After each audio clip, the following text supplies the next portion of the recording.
എപ്പോഴും നമ്മൾ നല്ല പരിപാടികൾ മാത്രം കണ്ടാൽ പോരല്ലോ. അപ്പോൾ ഇന്ന് കുറച്ച് ചൊറിഞ്ഞ പരിപാടികളും കൂടി നിങ്ങളെ കാണിക്കാമെന്ന് വിചാരിച്ചു. ഈ പരിപാടികൾ ഇതിൽ അത്യാവശ്യമായിട്ട് വേണ്ടതാണ് കേട്ടോ. ഈ കലാപരിപാടികളൊന്നും കറക്റ്റായിട്ട് നടന്നിട്ടില്ലെങ്കിൽ ഗാർഡൻ എത്ര ഭംഗിയായിട്ട് നിൽക്കില്ല. അപ്പം പ്ലാസ്റ്റിക് ഒന്നും അല്ലല്ലോ, നമ്മുടെ ഫ്രഷ് പ്ലാന്റ് അല്ലേ. അപ്പം നമ്മളെപ്പോലെ തന്നെ ക്ഷീണം, കുഴക്കം ഇതൊക്കെ ഇതിനുണ്ടാവും. അപ്പോൾ ഇവിടെ കുറച്ച് ഇലകളൊക്കെ ആടി തൂങ്ങിയിട്ടുണ്ട്. അപ്പോൾ അവരൊക്കെ കട്ട് ചെയ്ത് ഒഴിവാക്കുകയാണ്, നമ്മൾ ഗാർഡൻ ഭംഗിയായിട്ട് നിലനിൽക്കാനും അതുപോലെ തന്നെ അതിൽ ഫ്രഷ് ആയിട്ട് ലീവ്സ് വരാനും വേണ്ടിയിട്ടാണ് നമ്മളിങ്ങനെ ചെയ്യുന്നത്. അപ്പോൾ കംപ്ലീറ്റ് കട്ട് ചെയ്ത് നമ്മൾ ഒരൊറ്റ ഇതിനെ മാത്രം നിർത്തുന്നുള്ളൂ. ഒരൊറ്റ തണ്ടും അതിലുള്ള ഇലകൾ മാത്രമേ നമ്മൾ ഈ ഒരു ചെടിയിൽ നമ്മൾ നിർത്തുന്നുള്ളൂ. ബാക്കിയൊക്കെ നമ്മൾ കട്ട് ചെയ്തു. അതുപോലെ തന്നെ ഇനി ഇതുപോലെ തന്നെ ഒരു ഫേണുണ്ട്. ആ ഫേണിനും പ്രശ്നമാണ്. അപ്പം പൊതുവേ ഈ കാലാവസ്ഥയുടെ പ്രശ്നമാണെന്നാണ് നമ്മുടെ ഒരു അനുമാനം. കാരണം മഴ കൂടിയ സമയത്ത് നമ്മൾ എല്ലാവരും എടുത്ത് അകത്തേക്ക് ഇട്ടതാണ്. അപ്പം ഇലയൊക്കെ മഞ്ഞാവാൻ തുടങ്ങിയപ്പം സൺലൈറ്റിന് വേണ്ടി പുറത്തിട്ടതാണ്. അപ്പോഴും മഴയ്ക്കൊരു മാറ്റം ഇല്ലാത്തതുകൊണ്ട് പ്രത്യേകിച്ച് വലിയ മാറ്റങ്ങളൊന്നും ചെടിക്കുമില്ല. കുറച്ച് സർവൈവൽ സ്റ്റേജിൽ തന്നെയാണ് എല്ലാ ചെടികളും നിൽക്കുന്നത്. കാരണം കുറച്ചൊരു 2 ദിവസമെങ്കിലും നല്ല വെയിൽ കിട്ടിയാലാണ് എല്ലാവരും ഒന്ന് അടിപൊളിയായിട്ടൊന്ന് സെറ്റാവുക. പക്ഷേ ഇവരെ ലൈറ്റ് ഇട്ടിട്ട് ഞാൻ അഡ്ജസ്റ്റ് ചെയ്യുന്നുണ്ട്. ഇലക്ട്രിസിറ്റിക്ക് നന്ദി. പിന്നെ പറയാനുള്ള കാര്യം എന്താണെന്ന് വെച്ചിട്ടുണ്ടെങ്കിൽ ഇത് അടുത്തത് നമ്മുടെ ഈ ഒരു പ്ലാന്റാണ്. ഇതിനും ഇല മഞ്ഞ കളറായിട്ടുണ്ട്. 2 കാരണങ്ങളാണ് കേട്ടോ. ഒന്നെങ്കിൽ സൺലൈറ്റിൻ്റെ ഡെഫിഷ്യൻസി ആവും, അല്ലെങ്കിൽ നമ്മൾ കൊടുക്കുന്ന ന്യൂട്രിയൻസ്, നമ്മളെ പ്ലാന്റ്സിന് ന്യൂട്രിയൻസിന് എന്തെങ്കിലും ഡെഫിഷ്യൻസി ആവും. ഇവിടെ നമുക്ക് 100% ഉറപ്പാണ് സൺലൈറ്റിൻ്റെ പ്രശ്നം മാത്രമാണ് ഇവിടെ ഉള്ളത് എന്നുള്ളത്. അതുകൊണ്ട് ആ ലീവ്സ് കട്ട് ചെയ്ത് ഒഴിവാക്കുന്നത് മാത്രമേ ഞാൻ ചെയ്യുന്നുള്ളൂ. പക്ഷേ ഇനി ബയോമീൽ അങ്ങനത്തെ എന്തെങ്കിലും നിങ്ങൾ കൊടുക്കണം കേട്ടോ. അഥവാ അത് സൺലൈറ്റിൻ്റെ ഡെഫിഷ്യൻസി അല്ല, സൂര്യപ്രകാശത്തിൽ ഇരുന്നിട്ടും ചെടികൾക്ക് ഇലകൾ ഇങ്ങനെ മഞ്ഞ കളർ കാണിക്കുന്നുണ്ടെങ്കിൽ ബയോമീൽ ഒരിത്തിരി കൊടുത്താൽ മതി. മണ്ണ് അതുപോലെ തന്നെ നന്നായിട്ട് ലൂസാക്കി കൊടുക്കുക. അപ്പോഴാണ് റൂട്ട്സിന് പെട്ടെന്ന് തന്നെ അതൊക്കെ അബ്സോർബ് ചെയ്യാൻ പറ്റുക. പിന്നെ ഇതുപോലെ തന്നെ ഇതിൻ്റെ അടുത്ത് കിടക്കുന്നതും ഒരു ടൈപ്പ് ഓഫ് മണി പ്ലാന്റ് ആണ്. ഒരു പോത്തോസാണ് കേട്ടോ. ആ പോത്തോസിന് ഇതേപോലെ തന്നെ കാണിച്ചു തുടങ്ങിയിട്ടുണ്ട് ഒരു ലീഫിന് പ്രശ്നം. അപ്പം അത് നമ്മൾ കൈയോടെ കട്ട് ചെയ്ത് ഒഴിവാക്കുന്നുണ്ട്. പിന്നെ അടുത്തതായിട്ടുള്ളത് എന്താണെന്ന് വെച്ചിട്ടുണ്ടെങ്കിൽ ഇപ്പുറത്ത് ബട്ടർഫ്ലൈ പ്ലാന്റ് എന്താണെന്ന് അറിയില്ല, നല്ല ഭംഗിയായിട്ട് നിൽക്കുന്നുണ്ട്. അതിനാകെയുള്ള പ്രശ്നം വെള്ളം കൂടാൻ പാടില്ല എന്ന് മാത്രമാണ്. അപ്പോൾ നമുക്ക് പൊതുവേ നമ്മൾ വെള്ളം മൊഴി കുറവായത് കാരണം അങ്ങനെ ഒരു പ്രശ്നം ഇവിടെ വരുന്നില്ല. പിന്നെ നമ്മുടെ ഇവിടെയുള്ള കുറച്ച് കലാത്തിയ പ്ലാന്റ്സിൻ്റെ ഇല അതുപോലെ തന്നെ ഡ്രൈ ആയിട്ടുണ്ടായിരുന്നു. അപ്പോൾ ഡ്രൈ ആയ പ്ലാന്റ്സിൻ്റെ ഇലകൾ കട്ട് ചെയ്തിടുമ്പോൾ നിങ്ങൾ പേടിക്കേണ്ട, അലസമായിട്ട് ഇട്ടോ. എന്നിട്ടെല്ലാം കൂടെ പെറുക്കിയിട്ട് നമ്മളൊരു കവറിലിട്ടിട്ട് നമുക്ക് ഡിസ്പോസ് ചെയ്യാം. പക്ഷേ എന്തെങ്കിലും ഇൻഫെക്ഷൻസ് എങ്ങനെയാണ് കണ്ടാൽ മനസ്സിലാവുക എന്ന് വെച്ചാൽ ഡ്രൈ അല്ലാത്ത എന്തെങ്കിലും പ്രശ്നങ്ങൾ കാണും. ചിലപ്പോൾ ഇങ്ങനെ തൊപ്പ പോലെയൊക്കെ കാണാം, ചിലപ്പം ഇല ചുരുണ്ടിട്ട് കാണാം. ഇതൊക്കെ ഇൻഫെക്ഷനാണ്. ഇതൊന്നും നമ്മളങ്ങനെ അലസമായിട്ടിടരുത്. പെട്ടെന്ന് തന്നെ അടുത്ത പ്ലാന്റിനും ബാധിക്കും. പിന്നെ അതിൻ്റെ കാര്യം പോക്കാണ്, ബാധിച്ചതിൻ്റെ കാര്യം പോക്കാണ്. അപ്പം നമ്മൾ എന്ത് ചെയ്യുകയെന്ന് വെച്ചിട്ടുണ്ടെങ്കിൽ എപ്പോഴും നമ്മളൊരു കവർ മെയിൻറ്റെയിൻ ചെയ്യുക. നമ്മളിതെല്ലാം ഒരു കവറിലാണ് ഇട്ട് ഇടുന്നത്. ഇൻഫെക്റ്റഡ് ആയിട്ടുള്ളൊരു പ്ലാന്റിനെ കണ്ട പാടിനെ ഞാനവിടെ എടുത്ത് വെച്ച് കവർ എടുത്ത് കൊണ്ടുവന്നിട്ടുണ്ട്. കാരണം അത് നിലത്തിട്ടൊക്കെയാണെങ്കിൽ എന്തായാലും എനിക്ക് പണി കിട്ടുമെന്നറിയാം. അപ്പം ഇതൊക്കെ നമുക്ക് പ്രശ്നമില്ല. അപ്പം ബിഗിനേഴ്സ് ആണെങ്കിൽ വെറുതെ റിസ്ക് എടുക്കാൻ നിൽക്കണ്ട. എല്ലാം ഇങ്ങനത്തെ വൃത്തികെട്ട കട്ടിങ്സും എടുത്തിട്ട് ആദ്യമേ നേരെ ഒരു ബാഗിലേക്ക്, ഒരു കവറിലേക്ക് എടുത്തിട്ടാൽ മതി. അങ്ങനെ ആകുമ്പോൾ പിന്നെ അടുത്ത പ്ലാന്റിനെ ബാധിക്കുന്നു പേടിക്കേണ്ടല്ലോ. അതുപോലെ ഇൻഫെക്ഷൻ ഉണ്ടെന്ന് തോന്നുന്ന പ്ലാന്റ്സ് ഇതുപോലെ കട്ട് ചെയ്യുമ്പോൾ ലാസ്റ്റ് കട്ട് ചെയ്യുക കേട്ടോ. അല്ലെങ്കിൽ നമ്മുടെ ഈ കട്ട് ചെയ്യുന്ന ഈ കട്ടറില്ലേ, കട്ടറിൻ്റെ മേലെ കൂടെ അടുത്ത പ്ലാന്റിനെ ബാധിക്കാനുള്ള ചാൻസ് ഉണ്ട്.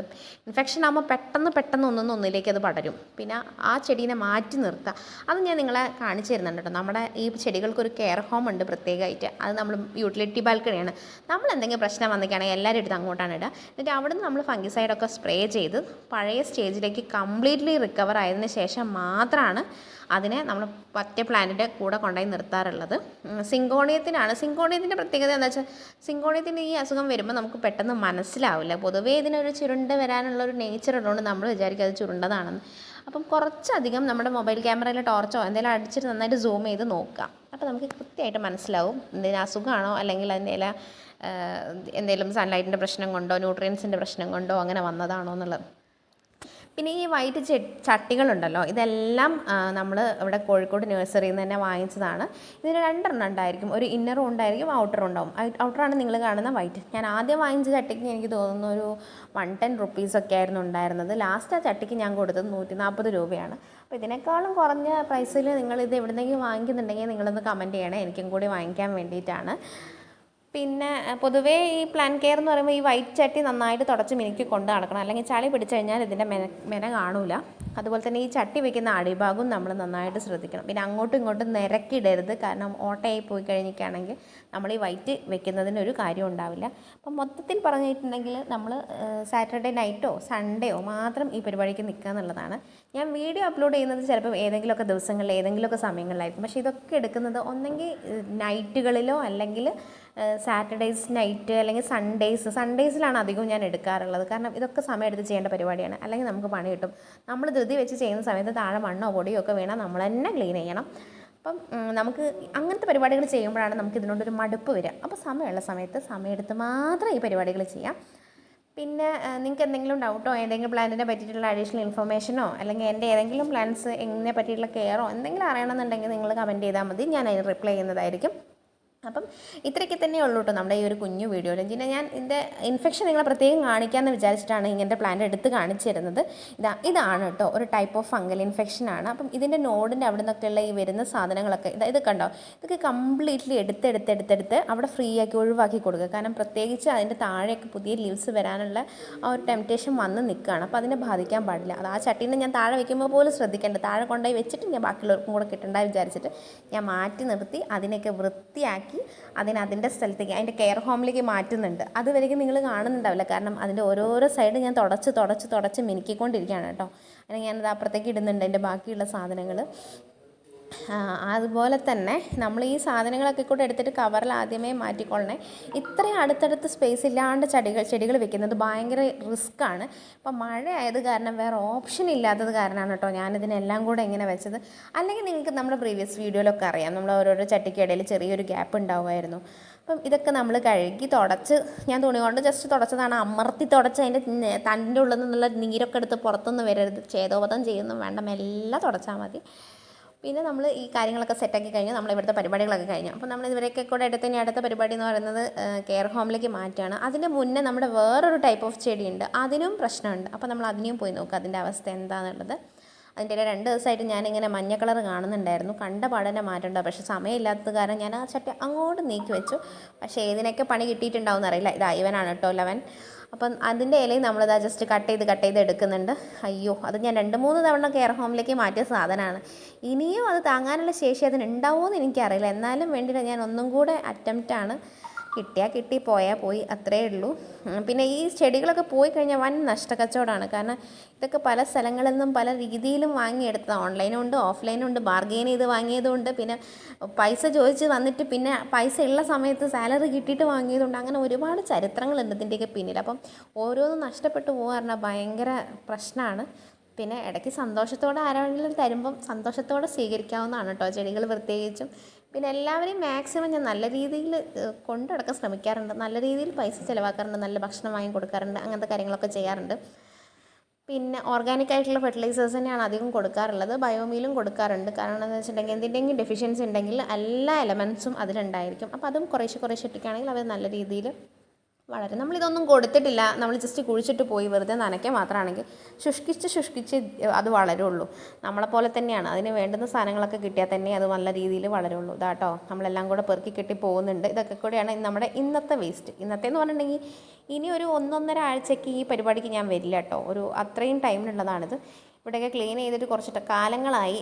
ഇവിടെ മഴ പെയ്ത് കാരണം അവിടെ നിന്നും പൊടിയടിച്ച് ഫുൾ ചണ്ടിയും ചവരയാണ്. ഇതാണ് നമ്മുടെ കെയർ ഹോം. ഈ തട്ടത്ത് നിൽക്കുന്ന ഒരു ടൈപ്പ് ഓഫ് കലാത്തിയാണ് കേട്ടോ, അത് കംപ്ലീറ്റ് പോയതായിരുന്നു. അത് റെഡിയായി വരുന്നുണ്ട്, ഞാൻ നിങ്ങളെ കാണിക്കാം. ഇവനെടുത്ത് നമ്മളിങ്ങോട്ട് മാറ്റി. അസുഖം വന്നു കഴിഞ്ഞാൽ ഫസ്റ്റ് അതിനെടുത്ത് മാറ്റാന്നാണ് കേട്ടോ ഫസ്റ്റ് ചെയ്യേണ്ടത്. ഇതിനെ ഇങ്ങോട്ട് എടുത്ത് മാറ്റിയതിന് ശേഷം പിന്നെ അത് അവിടെ തന്നെ ഇട്ടിട്ട് പോകരുത്. കെയർ ഹോമാണ്, കൂടുതൽ കെയർ കിട്ടാനാണ് മാറ്റുന്നത്. അപ്പം അതിന് ഫംഗിസൈഡോ ബാക്ടീരിയൽ സൈഡോ എന്തെങ്കിലും അടിച്ചു കൊടുക്കുക. അതൊരു പച്ച കളറിൽ പൊടി തന്നെ നിങ്ങൾക്ക് നഴ്സറിയിൽ നിന്ന് വാങ്ങിക്കാൻ കിട്ടും. അത് വെള്ളത്തിൽ കലക്കിയിട്ട് അടിച്ചു കൊടുത്താൽ മതി. 1 ലിറ്റർ വെള്ളത്തിലേക്ക് 1 സ്പൂൺ ഇട്ടാൽ മതി. ഇനി അതൊന്നും വാങ്ങിക്കാൻ ബുദ്ധിമുട്ടാണ്, കാരണം മഴക്കാലമാണല്ലോ. ആണെങ്കിൽ കഞ്ഞിവെള്ളം നല്ല രീതിയിൽ പുളിപ്പിച്ചിട്ട് കുടഞ്ഞു കൊടുത്താലും മതി. അത്രയും ചെയ്താൽ തന്നെ അത് കുറേയൊക്കെ രക്ഷപ്പെട്ടു പോകും. പിന്നെ ഇത് വൃത്തിയാക്കി കൊടുക്കണം കേട്ടോ. അതിൻ്റെ ഇടയിൽ ഇവിടെയാണെങ്കിലും നമ്മുടെ ചിലപ്പം ഇലകളൊക്കെ ഇങ്ങനെ ഉണങ്ങിയത് തണ്ടിൻ്റെ അങ്ങനെ ബാധിച്ചതൊക്കെ വരും. അപ്പം ഇത് നമ്മളിങ്ങനെ 50-50 വിട്ടതല്ലേ വിചാരിച്ച് നമ്മളിതിനെ ഒഴിവാക്കരുത്. ഇവിടെ നല്ല കെയർ കൊടുക്കണം. ഉണങ്ങിയ ഇലകളൊക്കെ ഇവിടുന്ന് പറിക്കണം, വൃത്തിയാക്കി വെക്കണം. ഇതാ കണ്ടോ നമ്മുടെ കലാത്തിയ മെല്ലെ പുഷ്ടിച്ച് വരുന്നുണ്ട്. നമുക്കറിയില്ല, നമുക്ക് നോക്കി നോക്കാം. ഞാൻ അധികം ഇങ്ങനെയാണ് കേട്ടോ ചെയ്യാറ്, ഇവിടെ കൊണ്ടുപോയി വെക്കാറാണ്. എൻ്റെ കയ്യിലൊരു പിങ്ക് ലീഫുള്ളൊരു സിങ്കോണി ഉണ്ടായിരുന്നു, അത് കംപ്ലീറ്റ് പോയതായിരുന്നു. ഞാൻ ഇവിടുന്ന് ഫംഗിസൈഡ് അടിച്ചടിച്ച് റെഡിയാക്കിയാണ്. ഇനി ഇവനെ വൃത്തിയാക്കുന്നത് നോക്കിക്കോട്ടോ. ഈ പരിപാടികൾ ലാസ്റ്റേ ചെയ്യാവുള്ളൂ, കാരണം ഇവിടെയുള്ള ചെടികൾ ഇൻഫെക്റ്റഡ് ആണ്. അപ്പം ഇവിടെ നിന്ന് നമ്മൾ സിസേഴ്സ് യൂസ് ചെയ്ത് കഴിഞ്ഞാൽ പിന്നെ അതെടുത്തിട്ട് നമ്മൾ വേറെ നല്ല ഫ്രഷ് പ്ലാന്റിനെ പോയിട്ട് കട്ട് ചെയ്യാൻ പോകരുത്. പോയി കഴിഞ്ഞാൽ അതിൻ്റെ കാര്യം പോക്കാണ്. അപ്പം ഇവിടെയുള്ള ഇലകൾ ഫുള്ള് കട്ട് ചെയ്ത് ഒഴിവാക്കുകയാണ് കേട്ടോ. അതവിടെ കുറേ ഇലകളുണ്ട്. നമ്മളിത് ഇവിടെ തന്നെ ഇടണ്ട കേട്ടോ, നമ്മൾ അതിന് വേണ്ടുന്ന ഫ്രഷ് ആയിട്ടുള്ള ഫുഡ് കൊടുക്കുന്നുണ്ട്. പിന്നെ അത് ചീഞ്ഞ് വളമായിട്ട് അതിനൊരു വളം കിട്ടേണ്ട ആവശ്യമില്ല, കാരണം അത് നമ്മളെ പോട്ടിൻ്റെ ഭംഗി കുറയ്ക്കുകയും ചെയ്യും. കാരണം നമ്മൾ ഇൻഡോർ ആണല്ലോ വെക്കുന്നത്. ഇത്രയും ക്യാഷ് മുടക്കി നമ്മൾ ഇത്രയും സമയം ചിലവാക്കി ഇത്രയും കെയറും കൊടുത്ത് വളർത്തുകയല്ലേ, അപ്പം അത് ചീഞ്ഞ വളമായിട്ട് അതിന് കിട്ടേണ്ട ഒരു ആവശ്യം അതിനില്ല എന്ന് നമ്മൾ ആദ്യം മനസ്സിലാക്കാം. എന്താണെന്ന് വെച്ചിട്ടുണ്ടെങ്കിൽ ആ ഭംഗി പോയി പോകും പോട്ടിൻ്റെ. പിന്നെ മിക്സിങ് എപ്പോഴും നമ്മൾ ലൂസായിട്ടുള്ള മിക്സ് ആക്കുക. പിന്നെ ഇടയ്ക്കൊന്ന് പോയി നോക്കുക കേട്ടോ. ആർക്കും വലിയ സമയമൊന്നും ഉണ്ടായിട്ടില്ല, പക്ഷേ രാത്രിക്ക് ഇടയ്ക്കൊക്കെ ഒന്ന് പോയി നോക്കിയാൽ മതി. ഇതിനങ്ങനെ ഉള്ളിൽ തന്നെയാണല്ലോ, അതുകൊണ്ട് വലിയ പ്രശ്നങ്ങളൊന്നും ഉണ്ടാവില്ല. അപ്പം മൊത്തത്തിൽ ഇത്രയൊക്കെയാണ് ഈ ഒരു വീഡിയോയിൽ നമ്മൾ ഉൾപ്പെടുത്തിയിരിക്കുന്നത്. അപ്പം ഇതിൻ്റെ മെയിൻ പർപ്പസ് എന്താണെന്ന് വെച്ചിട്ടുണ്ടെങ്കിൽ ഇതിൻ്റെ നല്ല സൈഡ് മാത്രമാണല്ലോ ഞാൻ എപ്പോഴും വീഡിയോയിൽ നിങ്ങളെ കാണിക്കാറുള്ളത്. അപ്പം ഇതിൻ്റെ പിന്നിൽ ഇത്രയും ചെറിയൊരു കഷ്ടപ്പാടും കൊണ്ട്, ഈ ചെറിയൊരു കഷ്ടപ്പാട് നമ്മൾ കറക്റ്റായിട്ട് ചെയ്ത് കഴിഞ്ഞിരിക്കുകയാണെങ്കിൽ നമ്മുടെ മൊത്തത്തിലുള്ള ഗാർഡൻ അടിപൊളിയായിട്ട് നമുക്ക് മെയിൻറ്റെയിൻ ചെയ്യാൻ പറ്റും. Thank you.